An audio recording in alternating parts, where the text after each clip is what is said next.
show you from a broad perspective what we've seen so far and explain why here at the airport. This is kind of one of the key things. The airport, way less snow. And by the way, if you're joining me from Henderson, Brighton, Fort Lupton on south into Commerce City, you're probably saying, Chris, what are you talking about? We didn't really see much snow. So the north and east side of the metro area got shut out. I'm going to show you why in just a second, but notice this very stark gap in snowfall totals.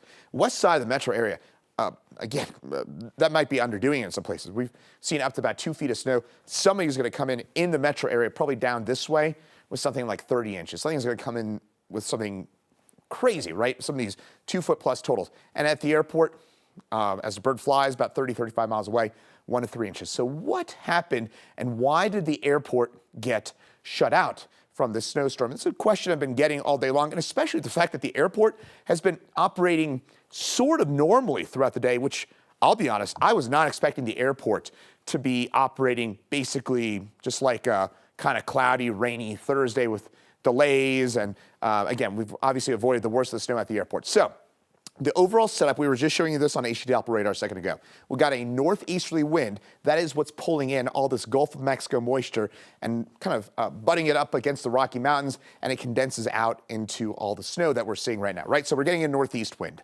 But when that wind hits the Rocky Mountains, well, it hits the mountains, right? It's got to go somewhere. It can go up. It's doing some of that, but it can't go down into the ground. So some of that wind goes parallel to the Rocky Mountains. So it goes from north to south, and it's something we call a barrier jet. So you can kind of get a little, kind of think of it like a chute or something like that. You get a little chute of wind, and that is something we call a barrier jet. It goes parallel to the Rocky Mountains. Again, when those winds go against the Rockies, they got to go somewhere, and some of that wind goes in this direction.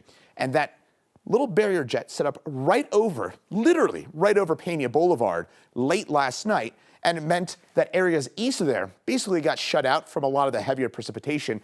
Along it, we got some of the heavier stuff, and then things kind of proceeded as normal west of there. But think of this as almost a little bit of an invisible wall preventing some of the heavier stuff to reach its way into the airport. So the airport and areas north and east there, mostly shut on out. If you're watching from Greeley, LaSalle, Evans, anywhere here in Weld County, that's where we saw some of those much lower snowfall amounts. This is the reason why barrier jet shutting down the snow machine up there into the eastern and northern part of the metro area. So hopefully that explains it for you. I know that's a little wonky. I know it's a little in the weeds, but I hope that it makes sense that we had this barrier jet, and that's why that northeast side metro area mostly shut out.